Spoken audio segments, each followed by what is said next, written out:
నా పేరు రాజు నాయక్.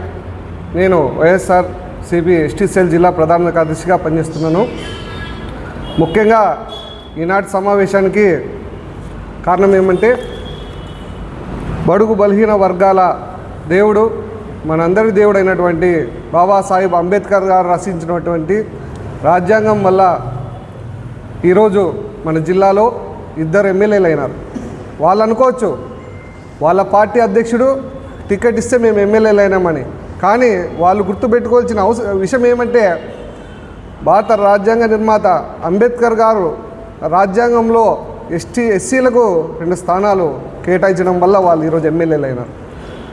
ఎస్సీల తరపున ఎమ్మెల్యేలై ఈరోజు జిల్లాలో ఎస్సీ ఎస్టీల మీద దాడులు జరుగుతున్నా, ఎస్సీ ఎస్టీ మహిళల పైన అత్యాచారాలు జరుగుతున్నా కనీసం స్పందించకుండా నిమ్మకు నీరెత్తినట్టు ఈ ఎమ్మెల్యేలు ఉంటున్నారు. ఎందుకు ఇలా ఉంటున్నారు? వీళ్ళు ఒకప్పుడు కుల సంఘాల నాయకులుగా ప్రజల్లో పోరాటాలు చేశారు. ఆ రోజు సింహాల్లో ఉన్న వాళ్ళు ఈరోజు పిల్లులు ఎందుకైనారు? ఆ రోజు సింహాల్లో ధర్నాలు చేసిన వాళ్ళు ఈరోజు పిల్లులు ఎందుకైనారు? ఎవరు మిమ్మల్ని ఆపుతున్నారు? ఎస్సీ ఎస్టీ సమస్య మీద మాట్లాడితే మీ ఎమ్మెల్యే పదవి పోతుందా? ఎస్సీ ఎస్టీలో మీరు మాట్లాడకపోతే ఎస్సీ ఎస్టీలో మీరు చులకనవుతున్నారు. అది మీరు గ్రహించాల. ఆ పొరపాటు మీరు చేస్తున్న పొరపాటు మేము చెప్తే మా మీద ప్రెస్ మీట్ పెట్టి మీరు ఈ ఊర్లో తిరగలుగుతారా? మీరు ఈ ఊర్లో మేము తలుచుకుంటే ఈ ఊర్లో మీరు తిరుగుతారా అని సాటి ఎస్సీ ఎస్టీ సోదరులను మీరు బెదిరిస్తున్నారు. అగ్రవర్ణాల ఆధిపత్యంలో దాడులు గురైనటువంటి ఒక ఎస్సీ ఎస్టీ మహిళల తరపున వాళ్ళకి న్యాయం చేయమని మేము శాంతియుతంగా ప్రజాస్వామ్యయుతంగా ధర్నాలు చేస్తుంటే, వాళ్ళకు రక్షణ కల్పించేది పోయి, మాకు సపోర్ట్ చేసేది పోయి, దళిత మహిళకు ఈరోజు 9వ తరగతి చదివే అమ్మాయి, స్కూల్కి వెళ్ళి చదువుకునే అమ్మాయి ఒక తల్లి అయింది, ఒక బిడ్డకు జన్మనిచ్చింది. ఆ అమ్మాయి భవిష్యత్తు ఏమిటి? ఆ అమ్మాయి భవిష్యత్తు ముందు తరగతి ఆమె భవిష్యత్తు ఏమిటి? ఆమె భరోసా ఇచ్చే వాళ్ళు ఎవరు? మీరు కాదు అధికార పార్టీ ఎమ్మెల్యే అయి ఉండి మీరు వడ్డిచ్చే స్థాయిలో మీరున్నారు, ఆదుకునే స్థాయిలో మీరున్నారు. కాబట్టే మిమ్మల్ని అడుగుతున్నాం, మిమ్మల్ని ప్రశ్నిస్తున్నాం. మేము గొడవ పడుతున్నది దానికే. మిమ్మల్ని వ్యక్తిగతంగా కించపరచడానికో మీ మీద దాడులు చేయడానికో కాదు మేము వచ్చింది. దళిత మహిళకు న్యాయం చేయండి అని అడుగుతున్నాం. మన జాతి బిడ్డ కదా, గిరిజన బిడ్డ కదా, వాళ్ళ తల్లిదండ్రులు ఎంత ఆవేదన చెందుతున్నారు. వాళ్ళని ఓదార్చే బాధ్యత మీకు లేదా? ఎస్సీ ఎస్టీలతో ఓట్లు వేపించుకున్నారు కదా, ఎస్సీ ఎస్టీ సమస్యల మీద గతంలో పోరాటాలు చేసినారు కదా. ఈరోజు వాళ్ళ మీద ప్రేమ ఏమైంది? ఆ ప్రేమను ఎవరు అడ్డుకుంటున్నారు? మీ మనసులో చేయాలన్నా మిమ్మల్ని అడ్డుకుంటారనేది ఎవరు? అగ్రవర్ణాలకు మీరు దాసోహమైనారా? కాబట్టి నేను ఒక్కటే డిమాండ్ చేస్తున్నా, ఈరోజు నా ఎస్సీ ఎస్టీ బీసీ మైనార్టీ మహిళల మీద దాడులు జరుగుతున్నా నోరు మెదటువంటి ఎవరైనా కానీ చరిత్రహీనులుగా మిగిలిపోతారు. నేను ఎందుకు చెప్తున్నానంటే, మీరు ఎస్సీ ఎస్టీ పోరాటంలో మంచి పేరు తెచ్చుకున్నారు. ఈరోజు ఎందుకు మౌనంగా ఉన్నారు? ఆ మౌనాన్ని ఎన్నుకున్న అర్థం ఏమిటి? కాబట్టి ఇప్పటికైనా మీరు స్పందించి, బిడ్డను జన్మించింది అమ్మాయిని కనీసం ఇప్పటి వరకు 6 నెలలు, దాదాపు 5-6 నెలలు అవుతుంది, ఒక్కరైనా పరామర్శించారా? ఎంఎస్ రాజు గారు అయితేనేమి, సింగనమల ఎమ్మెల్యే బండారు శ్రావణి గారు మహిళ, ఆమె కానీ ఎవరన్నా వెళ్ళి అమ్మాయికి ధైర్యం చెప్పారా? పరామర్శించిన దాఖలాలు ఉన్నాయా? సింగనమల్లో అయితే ఎవరు ఎమ్మెల్యే కూడా తెలియదు. ఆ రోజు 2 మెన్ కమిటీ ఎమ్మెల్యేనా, లేకపోతే శ్రావణి శ్రీ గారు ఎమ్మెల్యేనా? ఎవరు ఎమ్మెల్యేనా కూడా అర్థం కావాలని పరిస్థితి కూటమి ప్రభుత్వంలో ఉంది. ఒక ఎస్సీ ఎమ్మెల్యే కాబట్టి, సింగనమల్లో ఎస్సీ ఎమ్మెల్యే కాబట్టి ఆమెను ప్రతి పనికి అడ్డుకు తగులుతున్నారు ఈ 2 మెన్ కమిటీ అగ్రగా ఉన్న వాళ్ళు. ఈరోజు ఆమె బాధపడుతుంది, వాళ్ళ పార్టీలో బయటకు చెప్పుకోలేకపోతున్నారు. ఆమెకు సపోర్ట్గా మీరెందుకు మాట్లాడరు? కేవలం ఒక వ్యక్తి గురించి, ఒక అమ్మాయి గురించి న్యాయం చేయమంటే నేను ప్రెస్ మీట్ పెట్టి మీరు తిరగలుగుతారా? చరిత్రలో మీరు ఉంటారా? మేము తలుచుకుంటే మీరు ఉండరు. చర్యకు ప్రతిచర్య ఉంటుంది. చర్యకు ప్రతిచర్య అంటే ఏమి?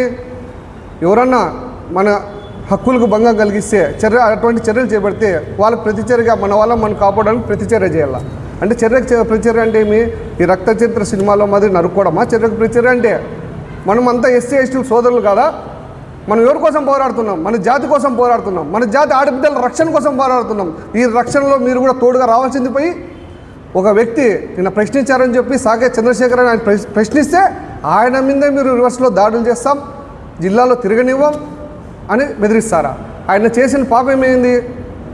ఎస్సీ అమ్మాయికి న్యాయం చేయమని కోరడం తప్ప, ఒక ఎస్టీ అమ్మాయి తన్మయి హత్య గావించబడింది, ఆ అమ్మాయికి న్యాయం చేయాలని అడగడం తప్ప, అంటే ప్రశ్నిస్తే ఎవరైనా ఈ ఊర్లో ఉన్నారా మీరు? చెప్పండి, ఎక్కడ రమ్మంటే వస్తాం, ఈ ఊర్లోనే తిరుగుతాం. ఇది మేము పుట్టిన ఊరు, ఇది ఈ ఊరు రెస్పెక్ట్ మేము ఎక్కడికి పోయలేదు. ప్రతి ఒక్క హక్కుల కోసం పోరాడతాం. అటువంటిది మీరు మమ్మల్ని బెదిరించే స్థాయి ఉండదు. కానీ మీరు ఇంకో విషయం చెప్పాలి. గతంలో వైఎస్ఆర్ గవర్నమెంట్ ఉన్నప్పుడు ఎక్సైజ్ పోలీస్ స్టేషన్లో సాకే చంద్రశేఖర్ గారు వెళ్ళి పోలీసుల మీద దాడి చేశారని చెప్పారు. దానికి కారణాలు మీకు తెలుసా? ఆ రోజు మీరు ఎక్కడున్నారు? ప్రతిపక్షం కాదా?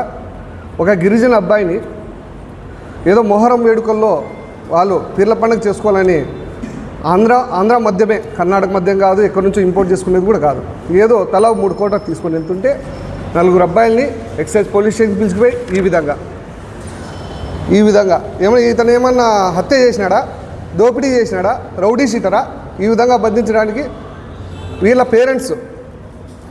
వీళ్ళ పేరెంట్స్ వెళ్ళి పోలీస్ స్టేషన్లో అడిగితే, మా అబ్బాయిని ఎందుకు ఈ విధంగా మీరు హింసిస్తున్నారని అడిగితే, వాళ్ళ తల్లిదండ్రులకు ఇచ్చినటువంటి మర్యాద పోలీసులు ఆనాడు ఏ గవర్నమెంట్? మా గవర్నమెంట్, వైఎస్ఆర్ పార్టీ గవర్నమెంట్ ఉంది. మరి అలాగే ఎఫ్ఐఆర్ ఎవరి మీద కట్టినారు? మా మీదే కట్టినారు. మా గవర్నమెంట్లో మా మీదే ఎఫ్ఐఆర్ కట్టినారు. గవర్నమెంట్ ఉండి కూడా మాకేం ప్రయోజనం? 2 ప్రజాప్రతినిధులు, కమల్ భూషణ్ అని, చంద్రశేఖర్ అని, 2 SC ST కార్పొరేటర్లు, వీళ్ళ కోసం పెద్ద మనుషులు సంతకాలు కావాలంటే జామీన్ కోసం వీళ్ళు వెళ్తే కనీసం కూర్చోమనే మర్యాద కూడా ఇవ్వకుండా ఆనాడు అగ్రవర్ణ కానిస్టేబుల్ ఆమె దురహంకారంతో బయటికి పోండి మగవాళ్ళని తెలియకుండా లాఠీలతో కొడుతుంటే ఏం చేయాలా చెప్పండి? మేము తర్వాత మా కేసు కట్టకపోతే మేము కోర్టుకు వెళ్తే SC ST case, private case కట్టమని కోర్టుకు వెళ్తే ఈ గవర్నమెంట్ హయాంలో ఈరోజు అమలు చేశారు. SC ST కేసు కట్టినారు, ఇప్పుడు కట్టారు. మేము దాదాపు 3 సంవత్సరాల నుంచి పోరాడుతుంటే ఇప్పుడు కేసు కట్టినారు. కాబట్టి నిజాలు తెలుసుకొని టీడీపీ నాయకులు కూడా, మా SC సోదరులు కూడా, మాకు సోదరులే వాళ్ళు, మాకేం శత్రువులు కాదు, వాళ్ళు కూడా నిజాలు తెలుసుకొని మాట్లాడాలా. కాబట్టి ఈరోజు కూడా ఇప్పుడు కూడా మాట్లాడారంటే మారలే. దేని గురించి మాట్లాడుతున్నారు? ఎంతసేపు మీరు ప్రెస్ మీట్ పెట్టినారు, మా అన్నం తింటున్నారు అంటున్నారు తప్ప మీ అన్నని మేము ఎందుకు తిడతామని మీకు పర్సనల్గా మాకేమైనా ఉన్నాయా? ఎంఎస్ రాజు గారితో మాకేమైనా గొడవలు ఉన్నాయా? ఆస్తితగాదాలు ఉన్నాయా? ఏం లేవే. ఎందుకు మేము అడుగుతున్నాం? ఇంత జరుగుతున్న అమ్మాయి 9వ తరగతి అమ్మాయి, చదువుకోకుండా అమ్మాయి డెలివరీ అయిందయ్యా, నువ్వు పరామర్శించయ్యా, ఆమెకు ఎక్స్ప్రెస్ ఇప్పించు, ఈ చట్టంలో ఉండేవి పథకాలు ఇప్పించు అని మేము అడిగితే, సరే మేము ఖచ్చితంగా చేస్తాం, మా రాజు అన్న గారితో మాట్లాడి చేస్తామని చెప్పేది పోయి, మేము మీకు మద్దతుగా ఉంటామని చెప్పేది పోయి రివర్స్ ప్రతిదాడి అనేది మంచిది కాదు. మా SC ST సోదరులు కూడా చెప్తున్నా, మన దేవుడు అంబేద్కర్ గారు ప్రసాదించిన రిజర్వేషన్ వల్ల మనం అందరూ చాలా రక్షణలో ఉన్నాం. కానీ ఇంత రిజర్వేషన్ చట్టాలున్నా కూడా మన మీద దాడులు జరుగుతూనే ఉన్నాయి. కాబట్టి తమరు ఇప్పుడైనా గుర్తించి ఇవన్నీ మానుకోవాలా, ఇప్పటికైనా వాళ్ళకి న్యాయం చేయాలా. ఇంకొకటి చెప్తున్నా, రాప్తాడు కాన్స్టిట్యున్సీలో కురువలింగమయ్య అని వైఎస్ఆర్ పార్టీ అతన్ని హత్య చేశారు. అతను వైఎస్ఆర్ పార్టీకి చెందిన వ్యక్తి.